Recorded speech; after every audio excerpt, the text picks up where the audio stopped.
നമസ്കാരം. അഞ്ചാം വേദം എന്ന് പറഞ്ഞ സിനിമയിലെ വിശേഷങ്ങൾ അറിയാൻ നമ്മുടെ മുമ്പിലിരിക്കുന്നത് മ്യൂസിക് ഡയറക്ടർ യുജി സാറും പിന്നെ അതുപോലെ നമ്മുടെ ഹീറോ വിഹാൻ വിഷ്ണുവാണ്. നമുക്കപ്പോൾ അവരെ വെൽക്കം ചെയ്യാം, നമുക്ക് വിശേഷം അറിയാം.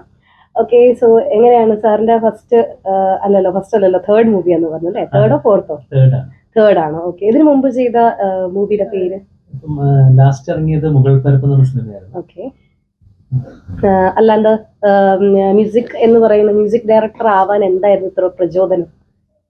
ചെറുപ്പം മുതലേ പഠിച്ചത് പാട്ടാണ്. ഓക്കെ, പിന്നെ കലോത്സവങ്ങളൊക്കെ പാടി വന്നു.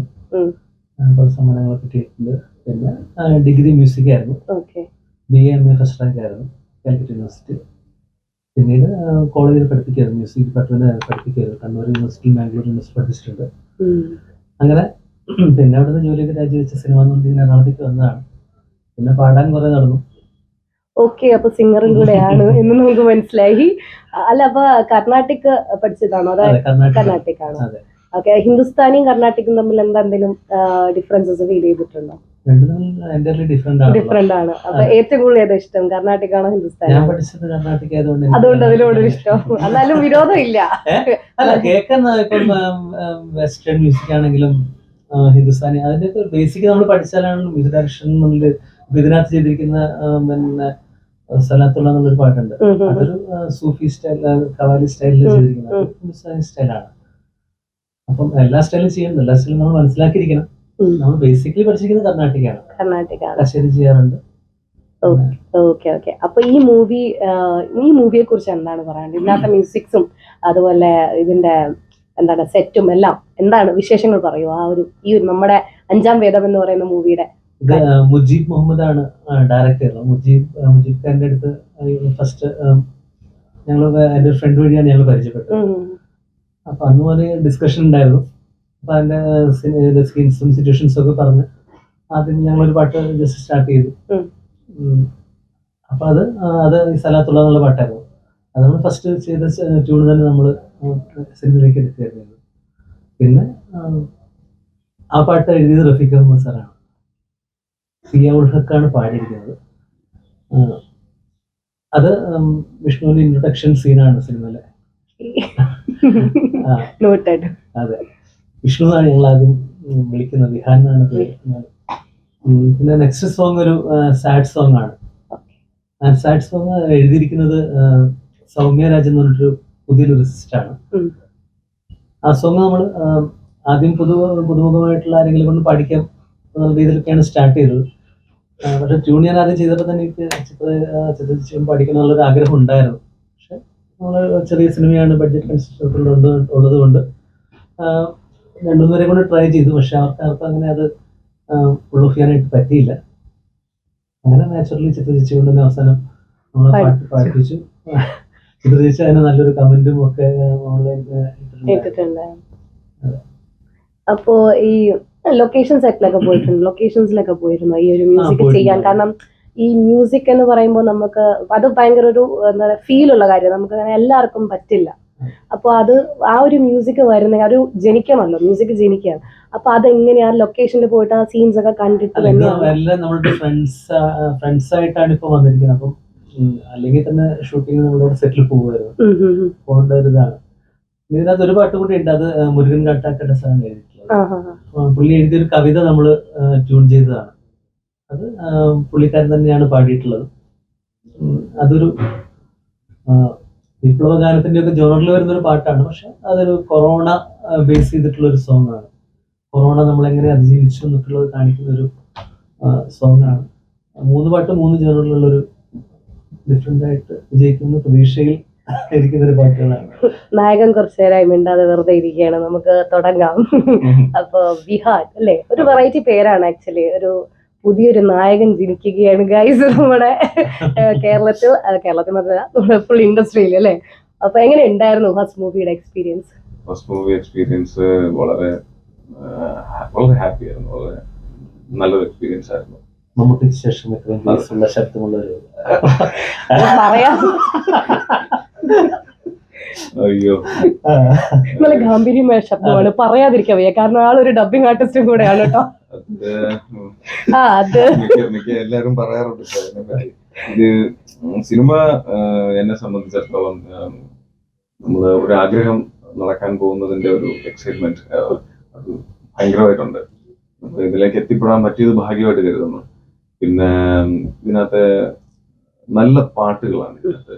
പണ്ട് തൊട്ടേ വലിയ ആഗ്രഹം, നമ്മളൊക്കെ ഒരുപാട് പാട്ട് കേൾക്കുന്ന ആൾക്കാരാണല്ലോ, ബസ്സിൽ ട്രാവൽ ചെയ്യുമ്പോഴാണെങ്കിലും തനിച്ചിരിക്കുമ്പോഴാണെങ്കിലും. അപ്പൊ നല്ലൊരു പാട്ടിന്റെ ഭാഗമാകണമെന്ന് പണ്ടേ മനസ്സിലുണ്ടായിരുന്നു. അത് ഇതിലൂടെ പിന്നെ അതുകൂടാതെ ചിത്രാമ്മ ഇതിനകത്ത് പാടിയിട്ടുണ്ട്.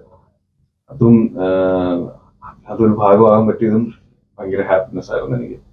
അത് എല്ലാം കൂടെ നോക്കുവാണെന്നുണ്ടെങ്കിൽ അടിപൊളി. ലൊക്കേഷൻസ് ഒക്കെ സെറ്റിലൊക്കെ എങ്ങനെ ഉണ്ടായിരുന്നു? ലൊക്കേഷൻ കട്ടപ്പനയിലായിരുന്നു. ഞാൻ ആദ്യമായിട്ടാണ് ഒരു 2 മാസം കട്ടപ്പന നിൽക്കുന്നത്. ഇനി എന്ത് വേണം അവിടെ? അതുകൊണ്ട് എല്ലാം കണ്ടും കേട്ടും നല്ല രസമായിരുന്നു ആ കട്ടപ്പന. ആ സമയത്ത് നല്ല മഞ്ഞുള്ള ഒരു ടൈമാണ്. ഇപ്പം രാവിലത്തെ ഷോട്ട് എടുക്കാനായിട്ടൊക്കെ പോകുന്ന സമയത്തൊക്കെ ഓപ്പോസിറ്റ് നിൽക്കുന്ന ആളെ പോലും കാണാൻ പറ്റില്ല. നമ്മൾ അത്ര എക്സ്പീരിയൻസ് ആദ്യമായിട്ടാണ്. അപ്പൊ തപ്പിയാണ് ഒരു ഷോട്ട് എടുക്കാനായിട്ട് ബൈക്കില് പോകുന്നത്. എന്റെ മുന്നേ വണ്ടിയും കാണത്തില്ല, കിണ്ടിയും കാണത്തില്ല. ഓരോ ഷോട്ട് എടുക്കാനായിട്ടൊക്കെ രാവിലെ ആക്ഷൻ പറയും, ഇത് എങ്ങോട്ടാ പോകണ്ട, ഇത് ക്യാമറ ഒന്നും നമുക്കറിയില്ല. അതൊക്കെ നന്നായിട്ട് എൻജോയ് ചെയ്തു. എന്നിട്ട് കറക്റ്റ് ആയിട്ട് തന്നെ വന്നു. അല്ല ക്യാമറ കാണുന്നില്ല, ക്യാമറ കൊണ്ട് പെണ്ണൊക്കെ അടിക്കോ എല്ലേ പറ്റുള്ളൂ. അതാണ് പറയാ, അടുത്ത ദിവസമായിരിക്കും വരുന്നത്. സംഭവിക്കാൻ ചിലപ്പോ കേട്ടോ. ഡയറക്ടർ എങ്ങനെയായിരുന്നു? ഡയറക്ടർ വളരെ ഫ്രണ്ട്ലി ആയിരുന്നു. ഡയറക്ടറിന്റെ ഫസ്റ്റ് മൂവിയാണ്. അദ്ദേഹത്തിന് ഫസ്റ്റ് മൂവി ആയതുകൊണ്ടൊന്നും അറിയില്ല എന്നുള്ളതൊന്നുമില്ല. അദ്ദേഹത്തിന് അതിന്റെ ഒരു വിഷൻ ഉണ്ടായിരുന്നു മനുഷ്യന്. പിന്നെ എല്ലാരും സപ്പോർട്ട് ചെയ്യും. ഞാൻ മാത്രമല്ല, അവിടെ വർക്ക് ചെയ്യുന്ന മെസ്സിലുള്ള ആള് വരെയാണെങ്കിൽ പോലും വളരെ നല്ല രീതിയിൽ തന്നെയാണ് അദ്ദേഹം. പിന്നെ അദ്ദേഹം വളരെ ഭയങ്കര പോസിറ്റീവ്. എത്ര പ്രോബ്ലം വന്നിട്ടുണ്ടെങ്കിൽ പോലും അദ്ദേഹം ആ പോസിറ്റീവ് മൈൻഡിൽ തന്നെ നിന്നുകൊണ്ട് എനിക്ക് തോന്നുന്ന പടം ഇവിടെ വരെ എത്തിയത്. അദ്ദേഹത്തിന്റെ വലിയൊരു സല്യൂട്ട് കൊടുക്കേണ്ടതാണ് നമ്മൾ. അപ്പൊ ഇതിനകത്ത് ഹീറോയിൻ എന്താണ് പറയാനുള്ളത്? ഹീറോയിനെ കുറിച്ച് പോരട്ടെ. ഹീറോയിൻ വളരെ ഹീറോയിനാണ്. അത് നല്ലതാണ്.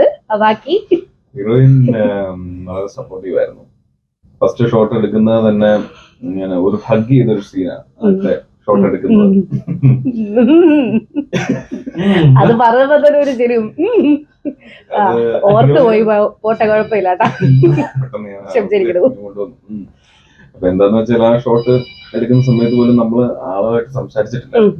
ഞാൻ ആക്ഷൻ പറയുന്ന സമയത്താണ് ഇതിനെ ആദ്യം മുന്നിൽ കാണുന്നത്. പുള്ളിക്കാരിയായിട്ട് വളരെ കംഫർട്ടായിട്ട് തന്നെ ഇന്ന് സംസാരിച്ചു. ആ ഷോട്ട് നല്ല രീതിയിൽ എടുക്കാൻ പറ്റി.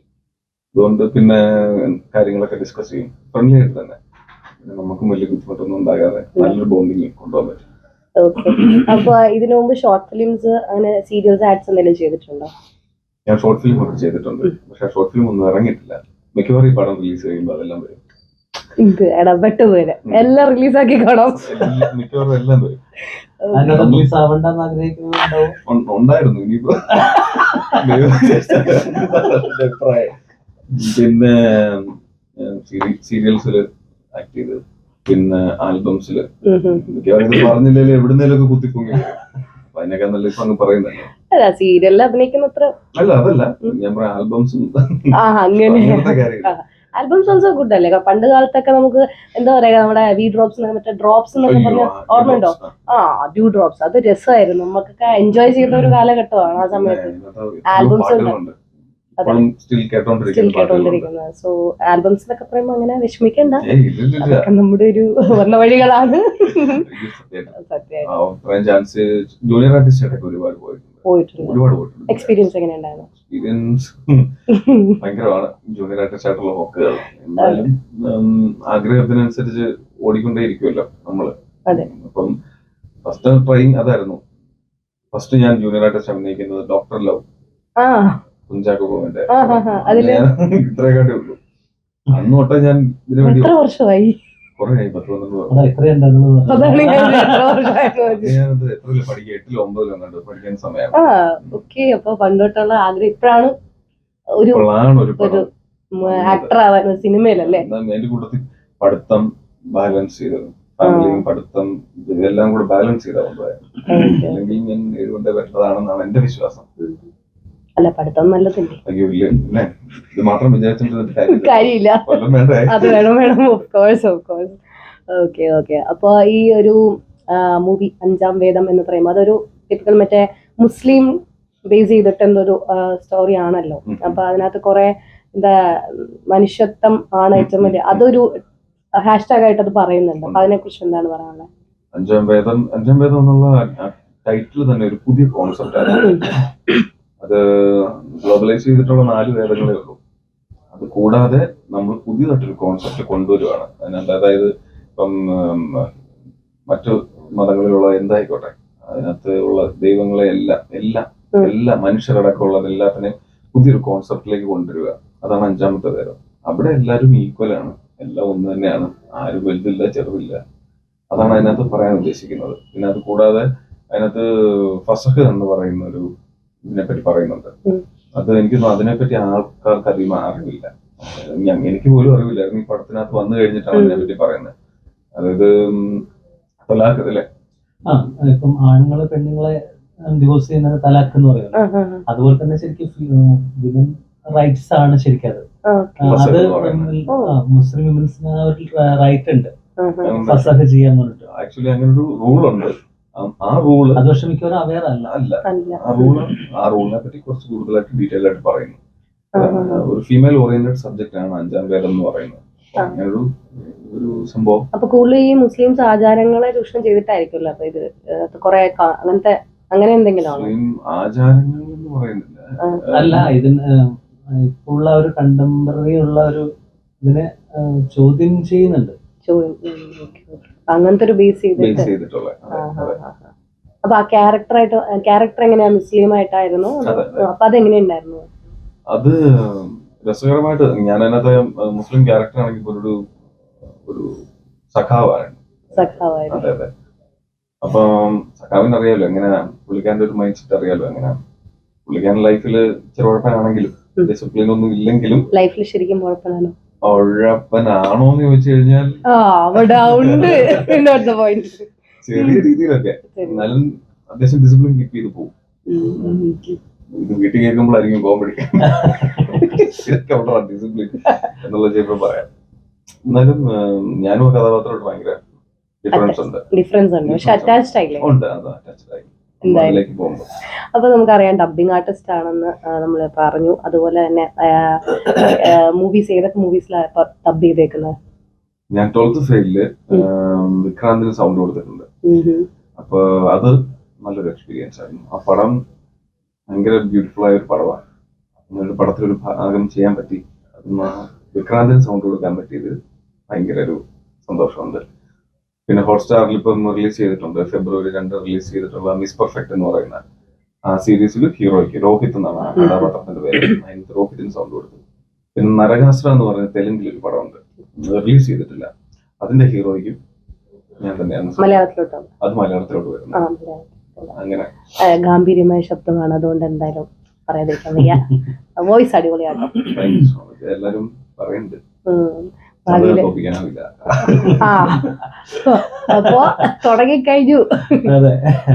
അപ്പൊ പ്രണയം പറ. പ്രണയമൊന്നും ഇപ്പൊ ഇല്ല, അതൊന്നും ഇല്ല. എല്ലാം പോയി, എല്ലാ പ്രണയവും അതൊന്നും പറ്റി പോയത്. നന്നായിട്ട് പ്രണയിച്ചിട്ടുണ്ട്. സിനിമയിൽ മനസ്സിലായി ഞാൻ റിയൽ പ്രണയമാ ചോദിച്ചത്. റിയൽ പ്രണയമില്ല, കമ്മിറ്റഡ് അല്ല. അല്ലല്ല, കമ്മിറ്റഡ് അല്ല. തേപ്പ് കിട്ടിയ എത്രണ്ണം ഒന്നേ ഉള്ളോ? അത് ആ ഒരു ഡൗട്ട്, അവിടെ ഒരു ഡൗട്ട്. തുടക്കമേ ബ്ലഷിംഗ് ആണ് ആശാൻ. തേച്ചിട്ടുണ്ടോ? ഞാൻ തേച്ചിട്ടില്ല തൽക്കാലം. ഞാൻ തേച്ചിട്ടില്ല, എനിക്ക് പറയാൻ പറ്റും. തേച്ചിട്ടില്ല, നമ്മൾ തേക്കാറില്ല. ആരെങ്കിലും ഉണ്ടോ കമ്മിറ്റ് ആവാൻ? ഇനിയിപ്പോ ഷെട്ടിയൊക്കെ നോക്കാം. പുള്ളിക്കാരി കേക്കണ്ട വേണ്ടല്ലേ, പക്ഷെ പറയാൻ പറ്റില്ല. കുറച്ച് അതെ, തള്ളുന്നതിന് ഇപ്പൊ എന്താ ഒരു തഗ്ഗുല. കമ്മിറ്റ്മെന്റ് ഇപ്പൊ ഒന്നുമില്ല, സിനിമ മാത്രമാണ് കമ്മിറ്റ്മെന്റ്. അതെ. ഫാമിലി അച്ഛനമ്മ, അനിയത്തി, പിന്നെ വല്യമ്മ, ഞങ്ങൾ ഇത്രയും പേര്. സാറിന്റെ ഫാമിലി ആരൊക്കെയുണ്ട്? ഫാദർ, മദർ, പിന്നെ വൈഫ്, 2 മക്കൾ. ഓക്കെ, വൈഫ് ഡബിങ് ആർട്ടിസ്റ്റ് ആണല്ലേ? അതെ അതെ. ഓക്കെ, അടിപൊളി. അപ്പൊ എന്താ പറയുക, ഡബിങ് ആർട്ടിസ്റ്റ് ആണ് ഇപ്പൊ ഇവിടെ ഇരിക്കുന്നത്. ഓക്കെ, അപ്പൊ സാർ ഈ പറഞ്ഞ പോലെ മൂവി ഇനി നെക്സ്റ്റ് പ്രോജക്റ്റ് എന്താണ് സാറിന്റെ? നെക്സ്റ്റ് പ്രോജക്റ്റ് 1-2 ഉണ്ട്, അനൗൺസ് ചെയ്തിട്ടില്ല ഇതുവരെ, അതൊന്നും പറയാനായിട്ടില്ല. പിന്നെ കുറെ ഷോസ് ഉണ്ട്. ഓക്കെ ഓക്കെ, എന്ത് ഷോസ് ആണ്? മ്യൂസിക് സ്റ്റേജ് ഷോസ് ചെയ്യാറുണ്ട്. ഓക്കെ, പിന്നെ കുറെ ആഡ് ഫിലിംസ് ചെയ്യുന്നുണ്ട്. അതിന്റെ മ്യൂസിക് ആണോ? മ്യൂസിക് ചെയ്യുന്നുണ്ട്, സ്റ്റേജ് ഷോസ് പാടാറ്. അപ്പൊ എന്തായാലും പാട്ട് പാടും എന്ന് അറിഞ്ഞ സ്ഥിതിക്ക് ഒരു ജസ്റ്റ് ഒരു ഫ്യൂ ലൈൻസ് ഫോർ us. ഇതില് പാട്ട് പാടാം. Okay, sure. എടുത്തോളൂ, ടൈം എടുത്തോളൂ. സ്വലാത്തുള്ള സലാമുള്ള മിനാരം കൺ തുറന്നു സുബഹി ബാങ്കൊലിയാ. സ്വലാത്തുള്ള സലാമുള്ള വിഭാതം നിന്നെ എഴുതി സൗരദീപ്തികളാ. പതുക്കെ കൂരിരുളിൻ കൂടൊഴിഞ്ഞും കുളിരകന്നും കിഴക്കേ ദിക്കിലാളും പുതുവെളിച്ചം ചിറകടിച്ചും ദിനത്തിൻ പിറവിയായി പ്രകൃതിയാകെ പുതിയതായി തുറക്കാം നേരിലേക്കായി മാനസത്തിൻ ജാലകങ്ങൾ. സുബ്ഹാനല്ല സലാമുള്ള വിഭാതം നിന്നെ എഴുതി സൗരദീപ്തികളാ. എനിക്ക് പറയാതിരിക്കാൻ വയ്യ, വോയിസ് നല്ല രസമുണ്ട് കേട്ടോ. സംസാരിക്കുന്ന പോലെയല്ല രണ്ടുപേരും ശബ്ദം. പറയാതിരിക്കാൻ വയ്യ, അതിൽ ഒരുപാട് സന്തോഷം. അതുപോലെ നെക്സ്റ്റ് പ്രൊജക്ട് എന്തെങ്കിലും ആയോ?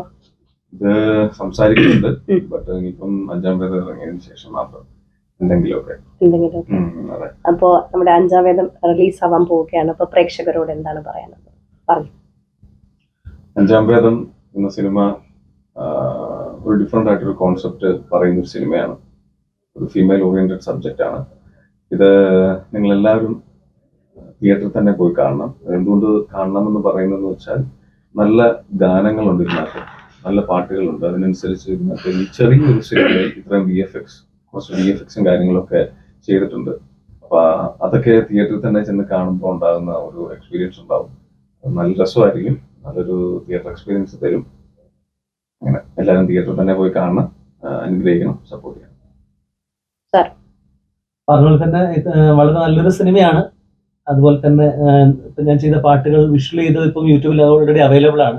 ആ പാട്ടുകൾ കാണുമ്പം ആ പാട്ടിന്റെ VFXും കാര്യങ്ങളും കാണുമ്പോൾ തന്നെ ആ സിനിമയുടെ ടോട്ടൽ ആയിട്ടുള്ള ഒരു ക്വാളിറ്റി നമുക്ക് ഊഹിക്കാൻ പറ്റും. അപ്പം പാട്ടുകൾ മാത്രമല്ല, ഇതിൻ്റെ ആക്ഷൻ ആക്ഷൻ ഉണ്ട്, പിന്നെ പെർഫോമൻസസ് ഉണ്ട്, നല്ല സെന്റിമെന്റൽ സീൻസ് ഉണ്ട്, കോമഡി ഉണ്ട്. എല്ലാവരും തിയേറ്ററിൽ പോയി കാണാൻ പറ്റുന്ന ഒരു മൂവിയാണ് എന്തായാലും, അത് ഗ്യാരണ്ടിയാണ്. പുതുമുഖങ്ങളെ എല്ലാവരെയും പ്രോത്സാഹിപ്പിക്കണം. ഞങ്ങളും എല്ലാവരും പുതുമുഖങ്ങളാണ്, അതുകൊണ്ട് മാറ്റി നിർത്തരുത് ഈ സിനിമയെ. എന്തായാലും എല്ലാവരും ധൈര്യമായിട്ട് തിയേറ്ററിൽ ഒന്ന് കാണാം, എന്തായാലും പ്രോത്സാഹിപ്പിക്കുക. ഓക്കെ, അപ്പൊ thank you so much for your. Thank you. Thank you.